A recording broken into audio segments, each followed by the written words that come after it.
Հայաստանում ծրագրված իշխանության են բերվում թունդ ռուսամետ ուժեր։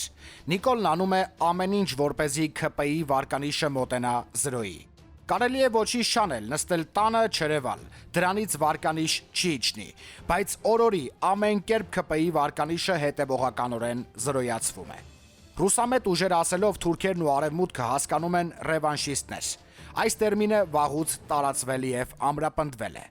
Եվ ուրեմն հարց է ծագում. Որն է այս խառը, անկանխատեսելի ժամանակներում այս ծրագրի նպատակը։ Սրա թիկունքում ռուսներն են, թե Հայաստանի դեմ մոտ ապագայում նոր ագրեսիա է ծրագրված եւ դրա համար լավ պատճառ է պետք։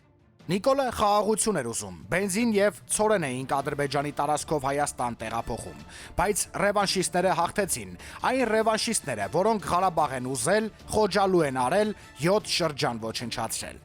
Միջազգային իրավունք չկա, Հայաստանի սահմանները նույնիսկ միջազգայինորեն ամբողջությամբ ճանաչված չեն, դեմարկացիան մոռացվեց, հո անկլավների մասին էլ չեք մոռացել, հայ ժողովուրդ։ Մոռացել եք, այս ամենօրյա անդադար կրկեսի նպատակը մեր ուղեղներին նոր ինֆորմացիա տալն է, նոր էմոցիաներ առաջացնելն է, ինչի արդյունքում շատ բաներ են մոռացվել, ապագան է մոռացվել։ Ռևանշիստները պիտի հաղթեն բարձր տոկոսներով։ Թավիշը ցնծությամբ բերեցին, փորձանք սարքեցին Հայաստանի գլխին, ցնծությամբ պիտի տանեն, ուրիշ փորձանքներ սարքելու համար։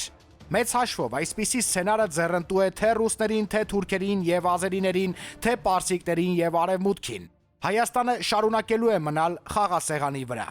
Ադրբեջանը ոչ մի կերպ չի ցանկանում ներքաշվել Իրանի դեմ պատերազմի մեջ, այդպես Ալիևը խույս տվեց 2020 թվականին։ Ալիևին կարելի է ստիպել Հայաստանի միջոցով։ Հայաստանի քարտեզով հուշանվերներ ստացեք Նիկոլից, հիշատակ, թե մինչ ընտրությունները ինչ վիճակում կլինի մեր տարածաշրջանը, պարզ չէ։ Գրել է Արա Արայանը Facebook-յան իր էջում։